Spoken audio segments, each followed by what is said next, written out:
میں کبھی آپ کی باری میں نہیں بولوں گا، معذرت خواہ ہوں۔ انہوں نے سوال اچھا چلے چلے اس میں بتا تو دیں سر، رائے صاحب کہہ رہے ہیں کہ انہیں نہیں پتا۔ نے روک کے آپ کو ایک چیز یاد دلائی کہ میں نے اپنے پچھلے راؤنڈ میں آپ سے ایک سوال پوچھا تھا، اس کا آپ نے نہیں جواب دیا۔ ابھی باری میری چل رہی ہے، مجھے علی سرور جس وقت کہہ دے گا نقوی صاحب آپ کی باری ختم ہو گئی، میں بالکل ایک لفظ نہیں بولوں گا۔ میں آپ کو یقین دلاتا ہوں، میں اس اصول کا قائل ہوں کہ آپ کو پورا اختیار ہے۔ بالکل۔ اچھا اس پہ کے لیے جو نقوی میرے صاحب بھائی ارشد نے کہنی ہے وہ کہے، باری باری جی اچھا بڑا صاحب کیا میں جا رہا ہوں، لیکن میں چاہ رہا تھا اس پہ ضرور کمنٹ کر دیجئے۔ اچھا صاحب فرما رہے ہیں جی پنجاب کی گلی گلی جائیں گے، احتجاج بھی ہوگا، جبکہ دوسری جانب نون لیگ یہ کہہ رہی ہے رانا صلی اللہ صاحب کے خان صاحب سے کوئی ڈیل نہیں ہوگی، جو مرضی کر لیں۔ باقی ان کی صحت کے حوالے سے آپ کو معلوم ہوگا، اگر آپ تک پہنچی اطلاعات کہ خان صاحب کی کیا حالات ہیں۔ چل رہے ہیں کہ ان کا آپریشن ہونے والا ہے، دوبارہ پھر لے کے جایا گیا، یہ بھی خبر چل رہی ہے۔ وقاص ملک کہہ رہے باقاعدہ کل رات کو ان کو لے کے ہی جایا گیا ہے۔ ابھی تک حکومت نے نہ کوئی ڈینائل ایشو کیا نہ کچھ کیا ہے۔ اگر لے کے گیا اور آپریشن ہو رہا ہے تو جب پورا علاج بالکل صحیح ہو رہا تھا اور 85% آنکھ کی بینائی واپس آ گئی تھی تو وہ کدھر ہے؟ کدھر گئی وہ رپورٹ؟ لائیں نہ ان ڈاکٹروں کو میڈیا کے سامنے، ہم بھی اپنے ڈاکٹرز کو بھیجتے ہیں۔ ٹھیک ہے، یہ بڑی اہم پوائنٹ ہے، یہ بار بار ان کی بہنیں بھی کہہ رہی ہیں رائے صاحب۔ پھر بادشاہ بڑا صاحب جاتا ہوں، اس پر جواب دے دیجئے۔ خان صاحب کے حوالے سے ظاہر ہے کیوروسٹی اتنی زیادہ ہو گئی ہے کہ جناب وہ پتہ نہیں چلتا کہ بھائی طبیعت کیا ہے کیا نہیں، جب تک ان کے فیملی نہیں مل لیتی یا ان کے لائر نہیں مل لیتے۔ انہیں ڈاکٹرز صحت کا معاملہ ڈاکٹرز بھی آ جائیں تاکہ بتا سکیں جن کو، جو خان صاحب چاہتے ہیں کہ جی فلاں ڈاکٹرز بہتر ہے، ان کو ان پہ اعتبار ہے ان کو۔ جی رائے صاحب ضمنی سوال ہے اور باقی میں بول سکتا ہوں۔ جی جی جی میں یہ عرض کر رہا ہوں کہ الحمدللہ جو قیدی ہے عمران خان، وہ باقی قیدیوں کی طرح بالکل ٹھیک ہے، روح بصحت ہے اور اپنی سزا کاٹ رہا ہے 190 ملین پاؤنڈ کیس کے اندر۔ اور بڑی مہارانہ انداز میں نقوی صاحب نے انہیں کہہ دیا کہ جی وہ بینیفیشری نہیں ہے، لیکن شاید جو جس بندے کے پیسے تھے اور اسی کے اکاؤنٹ میں وہ ڈالے گئے جو کہ پاکستانی عوام کے اکاؤنٹ میں آنے تھے، وہ اکاؤنٹ نمبر بھی شاید میں نے دیا تھا۔ بہرحال وہ تو اب ایک اوپن اینڈ شٹ کیس ہے۔ اچھا سپریم کورٹ رائے صاحب سپریم کورٹ کے اکاؤنٹ میں نہیں گئے پیسے؟ جی وہ جرمانے کا اکاؤنٹ تھا نا اسی شخص کے جس سے پکڑے گئے، اور پاکستانی عوام کے لوٹے ہوئے پیسے تھے وہ اسی شخص کے جرمانے میں ادا کر دیے گئے۔ یعنی مجھے کورٹ کو جرمانہ کرے تو میرے پیسے جو ہیں وہ میں نے چوری کے پیسے پکڑے جائیں، جو میں نے مالک کو واپس کرنے ہیں وہ مالک کو واپس کرنے کے بجائے میرے ہی اکاؤنٹ میں ڈال دیے جائیں، تو مطلب یہ اس سے بڑی کوئی میں سمجھتا ہوں کہ نہیں ہو سکتی بددیانتی۔ لیکن بہرحال وہ کہتے ہیں نا کہ جی ہم کریں تو سالہ کریکٹر ڈھیلا ہے، وہ والی بات ہے، یعنی یہ کرتے رہیں وہ کوئی مسئلہ نہیں ہے۔ ایشو یہ ہے کہ میں نے پہلے بھی عرض کیا کہ ناانصافی کی بنیاد پر کھڑی ہوئی عمارت سے آپ انصاف کی امید نہیں لگا سکتے۔ آپ لوگوں کو ابھی دیکھے گا، آپ جا رہے ہیں آہستہ آہستہ، آپ سڑکوں پہ معافیاں مانگیں گے نواز شریف سے، اس کے خاندان سے معافیاں مانگیں گے۔ ابھی آپ نے بڑا تانا دیا ہمیں، اور بڑے بڑے زبردست انداز میں تانا دیا کہ جی ایون فیلڈ یاد نہیں آ رہا، سرے محل کی بات کی۔ دیکھیں جائیداد سے زیادہ لخت جگر ہوتا ہے، جائیداد سے زیادہ لخت جگر، ان کے لخت جگر باہر ہیں، اس پہ کوئی نہیں بول رہا۔ ہماری وہ جو ہے نا جو جائز پراپرٹیز ہیں جس کے اوپر سزا نہیں دی، ایون فیلڈ ناجائز تھا تو ایون فیلڈ میں اپنے فیوریٹ ججز سے آپ سزا دلواتے نا، سزا کس میں دی؟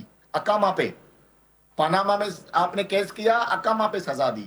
تو بھائی یہ آپ لوگوں کو بھی پتا ہے کہ نواز شریف کے ساتھ تاریخ کی سب سے آپ کہہ رہے ہیں جی سڑکوں پر آ کے معافیا مانگیں گے نواز شریف صاحب سے، ایون فیلڈ کی رسیدیں چلے نہیں دکھائیں، کوئی بات نہیں، مانگیں گے۔ ان قریب وہ وقت آنے والا ہے کہ یہ ان کو احساس ہوگا۔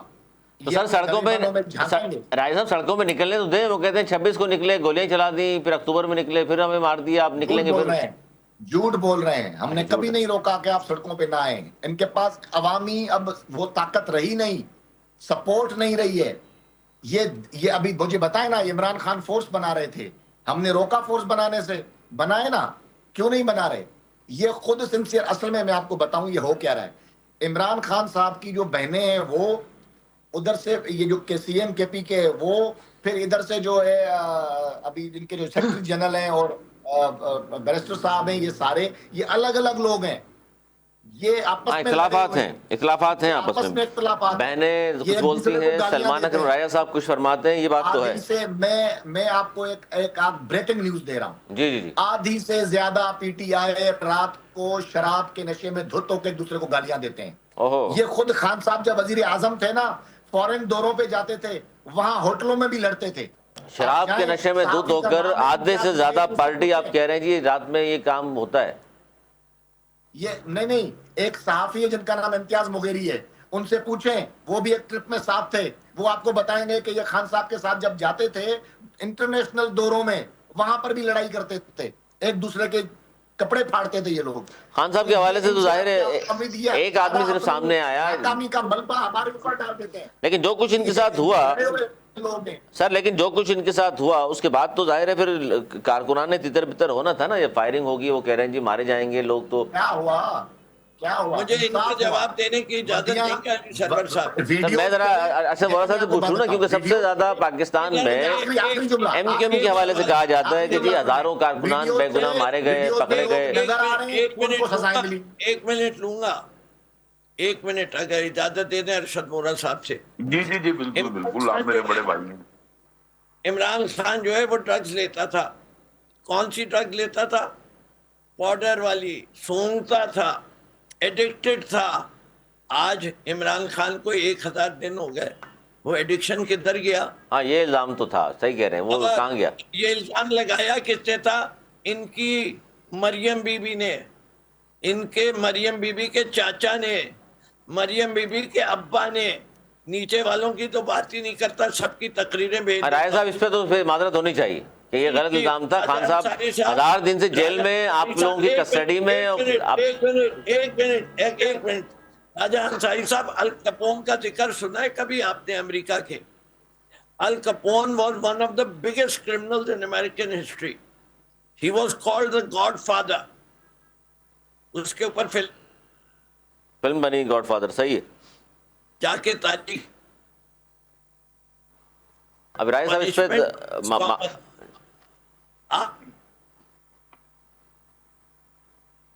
یہ چھوڑ دیجئے کس پہ ہوئی، باقی پہ بھی ہوگی۔ والیوم 10 لے آئیے نا۔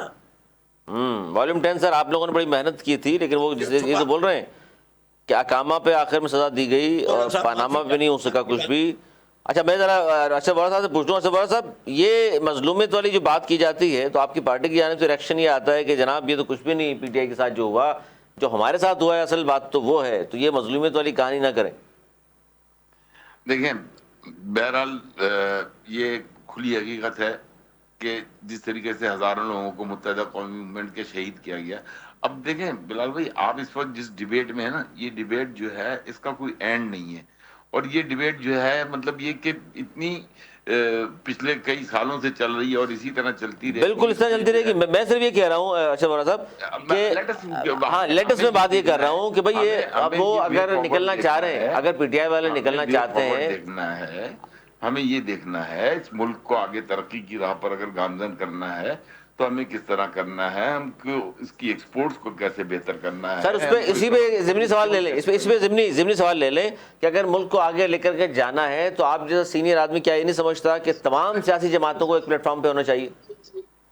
بالکل ہونا چاہیے، اور جس طرح مطلب جس طریقے سے جو ہے وہ میثاق جمہوریت ہوا تھا، میں سمجھتا ہوں میثاق معیشت بہت ضروری ہے، لیکن دیکھیں میثاق معیشت میں بھی وہی تمام سیاسی پارٹیاں اگر بیٹھیں گی اور پھر وہی جو ٹریڈیشنلی 70 سال سے آپ کی پالیسیز چل رہی ہیں، 60 سال سے پالیسیز چل رہی ہیں، تو وہ پھر آپ کو کسی طرف لے کر نہیں جائیں گی۔ آپ کو اپنے آپ کو، میں نے بار بار اپنی بات کو ریپیٹ کرتا ہوں کہ جو آپ کی بیسک اسٹرینتھ ہے، اس اسٹرینتھ کو جب تک آپ استعمال نہیں کریں گے آپ آگے نہیں بڑھ سکتے۔ امریکہ کو دیکھ لیں، چائنا کو دیکھ لیں، انڈیا کو دیکھ لیں، یہ تینوں ممالک 60% دنیا کی کاٹن پروڈیوس کرتے تھے، 20-20% ایچ، اور ان کی بیسک اکانومی ڈیولپ ٹیکسٹائل سے ہوئی تھی۔ ان تینوں ممالک کو ہسٹری میں دیکھ لیں تو ان کی بیسک اکانومی ٹیکسٹائل سے ڈیولپ ہوئی تھی۔ پاکستان دنیا میں چوتھے نمبر پہ تھا، 18% کاٹن پروڈیوس کرتا تھا، اور پاکستان جو ہے آج چوتھے سے 5ویں پہ آ گیا، کیونکہ ہم نے اپنی کاٹن کی کاشت کو کم کر کے اور ہم نے شوگر کین وہاں اگانا شروع کر دیا، جو کہ ویسے ہی اسکینڈل کا شکار ہوتا رہتا ہے۔ تو ہم نے تو، اور پھر اس کاٹن کی یوٹیلائزیشن، یہ ہم نے ہم فیلئر ہیں، ہم اپنی ٹیکسٹائل پالیسی بنانے میں فیلئر ہیں، ہم اس کو ڈیولپ نہیں کر سکے، اور اگر آج بھی ہم نے اس طرف توجہ نہیں دی جو آپ کی بیسک اکنامی ہے، جو آپ کی بیسک ایکسپورٹس ہے، تو آپ فیلئر ہیں، آپ کو اس طرف توجہ دینی ہوگی، اور اس کے لیے جو ہے آپ کو چھوٹے جو انڈسٹریلسٹ ہیں ان کو اسٹرینتھن کرنا ہوگا۔ جب تک آپ ان کو اسٹرینتھن نہیں کریں گے، دیکھیں بڑا جو ہے نا، بڑا انڈسٹریلسٹ جو ہے جو کہ ایکسپورٹ کی ٹاپ 10 کی لسٹوں میں آتا ہے، وہ پہلے ایک مل سے شروع ہوتا، آج اس کی 10 ملیں ہیں، میں نام نہیں لیتا کسی کا، آج اس کی 12 ملیں ہیں۔ جو چھوٹا انڈسٹریلسٹ ہے، وہ میں پہلے بھی کہا کہ اس کی انڈسٹری تھوڑے دن چلتی ہے، پھر بند ہو جاتی ہے، پھر چلتی ہے، پھر بند ہو جاتی ہے، اور سب سے زیادہ جو لیبر جو ہے وہ متاثر ہوتی ہے وہ انہی انڈسٹریوں سے ہوتی ہے، جو کہ میں آپ کو بتا چکا ہوں 700 سے 750 انڈسٹریاں ہیں آپ کی۔ بالکل تو آپ کا فیصلہ آباد ہے، گجرانوالہ ہے، لاہور ہے، کراچی ہے، تو آپ اچھا پھر دوسرے آپ انڈسٹریل اسٹیٹس، کراچی کے انڈسٹریل اسٹیٹس کو دیکھ لیں، وہ آپ کو موہنجودڑو کا سما دیتے ہیں۔ آپ کس انڈسٹریل ایک سڑک جو ہے وہ آپ یقین کریں کہ 10 سالوں میں وہ سڑک نہیں بنی، اور وہ گڈھے بڑھتے سے جا رہے ہیں، بڑھتے جا رہے ہیں، تو اور پھر اس کے بعد جا کے آپ وفاق سے جو ہے 3 ارب روپے لے کے آئیں گے، ہم اس اسٹیٹ میں لگا دیں گے، وہ اس پہ بھی کام پتہ نہیں شروع ہوتا ہے نہیں ہوتا۔ وہاں تو ایک سڑک نہیں بن رہی، یہ تو وارا صاحب ایک سڑک نہیں بن کے دے رہی یونیورسٹی روڈ ان سے، باقی کیا بس پھر بنے گا؟ یہ تو انڈسٹری کی بات کوئی تھوڑی، یہ تو پورے شہر کا حال ہے نا، پورا شہر ہاں اس تو وقت لیکن یہ جو حل بتایا آپ نے، میں یہ چاہتا ہوں نقوی صاحب سے بھی اس پہ جاتے رائے لے لوں۔ نقوی صاحب حل تو یہی ہے، سب اکٹھے بیٹھے اور مساق معیشت ہو، اور پہلے کی طرح نہ ہو، سب ساتھ بیٹھے اور باقاعدہ دل صرف کام ایک کرتے ہی ہیں۔ حل ہے، حل ایک ہے، فری فیئر الیکشن، جمہوریت لائیے، جس کو عوام ووٹ دے اس کو اقتدار دے دیجئے، تو یہ ریکویسٹ سر، یہ ریکویسٹ آپ بغیر نظام کو یہ چھیڑے ریکویسٹ چھاڑے۔ سر، یہ ریکویسٹ اسٹیبلشمنٹ سے کر رہے ہیں؟ جی میں یہ ریکویسٹ جوڈیشری سے کر رہا ہوں، چیف الیکشن کمشنر سے کر رہا ہوں، موجودہ حکومت سے کر رہا ہوں، اور خاص طور پہ عاصم لاء کے بانی سے کر رہا ہوں۔ وارا صاحب یہ جو بات کر رہے ہیں، یہ اصل پھر بات یہ آ گئی کہ جی الیکشن درست ہوں گے، جعلی نہ ہو۔ یہ مجھے بتا دیں کہ جب سے ہمارے ملک میں جمہوری نظام آیا ہے تو اس کا مطلب تو یہی ہوا نا کہ آج تک جو ہے کوئی بھی حکومت جو ہے وہ فری اینڈ فیئر الیکشن سے نہیں آئی، آج تک کوئی بھی حکومت فری اینڈ فیئر یہ الیکشن تو سے میں نے نہیں آئی۔ پروگرام کے آغاز میں بھائی کہہ دیا ارشد وورا تو صاحب کہ میں نے نہیں یہ سنا تھا ہوا نہیں، مرزا صاحب، میں نے اور نہیں سنا تھا، اور میں آپ اگر کو ہم کر بھی دوبارہ دیں گے نا، دوہرا رہا ہوں۔